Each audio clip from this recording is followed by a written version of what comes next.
What's good, y'all? It's your boy Ariel, and welcome back to another episode of Money Management Monday. Today is Monday, December 30th, 2019. We are 2 days, 2 days before the new year. So, Merry New Year to all of you guys. That's a joke from Marshawn Lynch. But, anyways, today's Money Management Monday topic is live below your means, right? With these Money Management Mondays, we're going to break it down. We're going to make it so simple a elementary school child can understand. We're going to go back to the basics. We're going to start with the fundamentals. We're going to start with being beginners. We're going to start with being novices because a novice is someone who is trying to learn a new skill, and a novice is at the beginning of that skill. You're called a novice.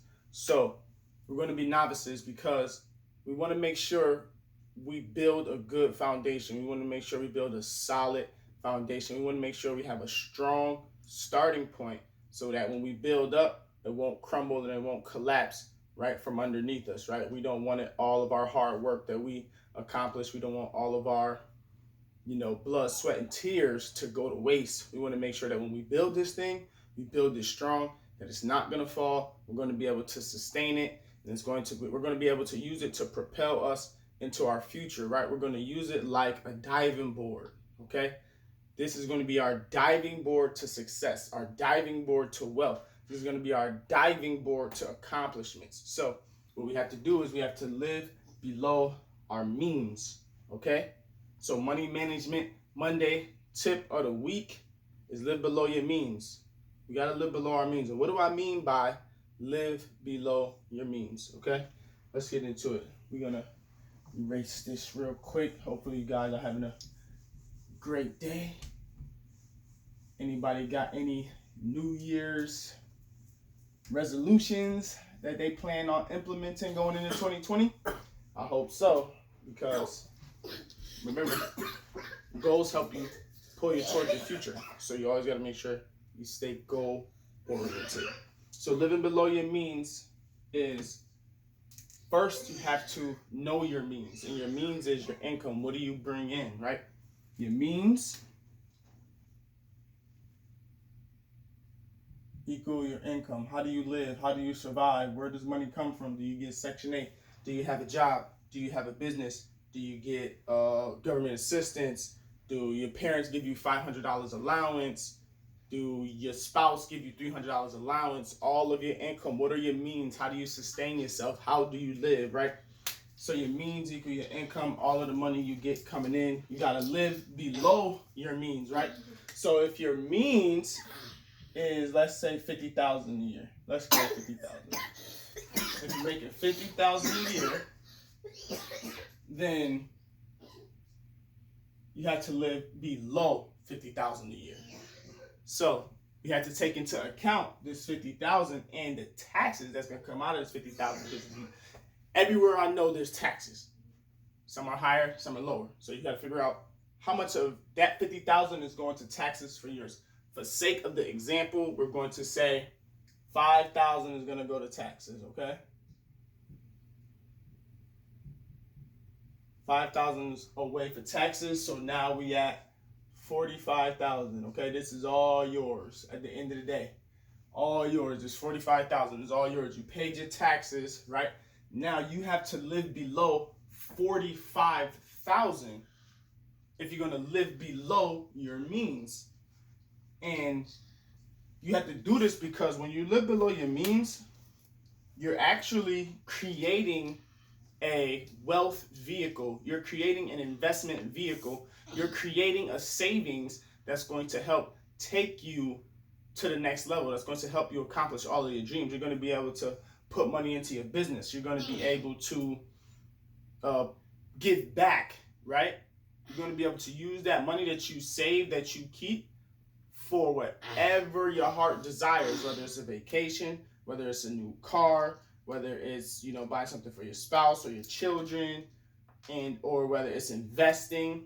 You got to live below your means before you can do that. Because if you got 45,000 coming in and then all 45,000 go away, you spend it all, you have nothing to save. You have nothing to show for all of that money that you just made, all of that hard work that you just put in to get this 45,000, whether it's working a job, whether it's having your own business, whether it's wherever that money came from.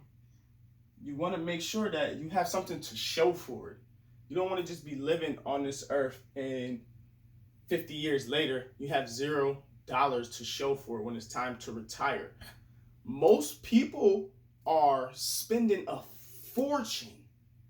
Literally, people talk about being millionaires and not having $1 million. And it's like, yo, over the last 20 years, most of y'all probably spent $500,000. But if you would have saved some of that, you probably could have that $500,000 in your pocket at your own disposal. Imagine having $1 million in your pocket to be able to use for whatever you want. Imagine having $500,000 at your disposal to give, to spend, to go on vacation, to see the world, to buy whatever food you want, to buy whatever clothes you want. You will have all of these things if you were only living below your means. Because most of us are spending a fortune. We're spending a fortune on McDonald's. We're spending a fortune on Starbucks. We're spending a fortune on Gucci, Louis. We're spending a fortune on Forever 21. We're spending a fortune on PS4, Xbox. We're spending a fortune on cable.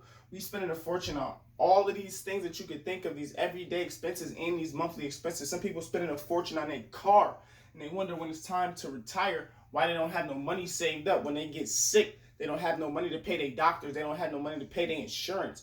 When it's time to bury a loved one, they don't have no access to money. They can't pay the funeral home. They can't pay for the food and all of these things. So you can't even afford to have a proper burial for your loved one if that's what you so choose to do, because you wasn't living below your means, okay? So out of this 45,000, let's get back into the example. Out of this 45,000, right? This is 100% of your income, right? So this equals 100% of your income. 100%. So now you want to try to live off of at least, let's say, right, if this is 100% of your income, 45,000, let's say you live off of 80% of it. 80% of it. So you living off this 80% of this 45,000, right? So you can save that 20%, let's say 75%. Let's say 75%, right? So if we're going to save, let's turn this into 40,000 real fast. You can turn it into 40 just to make the numbers easier for people to follow. So we're going to turn that into 40, right? So you're going to divide this by 4. So you get 10,000, right? 10,000. So that's 25%. This equals 25%. So you want to do that. So this 10,000, right? That is what you're saving, okay? This is your saving. So now you're living off of 30,000 a year. Okay, this is what you're living off of. This is all of your car note, your house, your insurance, all of your bills, all of that, because your 10,000 is your savings, right? You already paid your taxes, okay? So just for the sake of the video, we're gonna start off with 45,000. You paid your 5,000 to your taxes. You was left for 40%. You're living off of 75% of your income. This is 75% of your income, because 100% of your income was 40,000 after taxes, but we divided that by 4. So 4 goes into 40 10 times. So you want to, we're actually living off of 75% of our income. That's where we got this 10,000 from, because that's 25% of our income, right? So living below your means requires you to be disciplined, okay? It requires you to be consistent in your efforts, consistent in your savings, okay? Put this on paper, put this in your journal, Put this somewhere where you can see it every single day. When you wake up, take a look at it. So you'll understand when you walk outside the door that today is not Starbucks coffee day. Today is not, fast food lunch day. Today is not $500 shopping spree day. Today is not, shopping day. Okay? You got to make sure that you're living below your means so you can use this money that you're saving to invest into your future, whether it's retirement funds or building a business. You want to have access to this money by the end of the year or by the end of the month so you can be able to put it towards something that's going to help you grow your business or help you grow your life, your future, right? Because the future belongs to those who prepare for it today. So we have to live below our means today so we can prepare to have a better future tomorrow. Because it's those who do what everybody won't so they can live how everybody don't. Right? Do what others won't so you can have what others don't. If you want to be a millionaire, if you want to have access to $10,000 for a vacation, if you want to have access to buy money to buy a brand new car, if you want to have access to give to your church, if you want to have access to give to the less fortunate, then you got to be saving money and you have to live below your means. And living below your means is not sexy. Living below your means is not cool. Living below your means is not, popular in the mainstream world.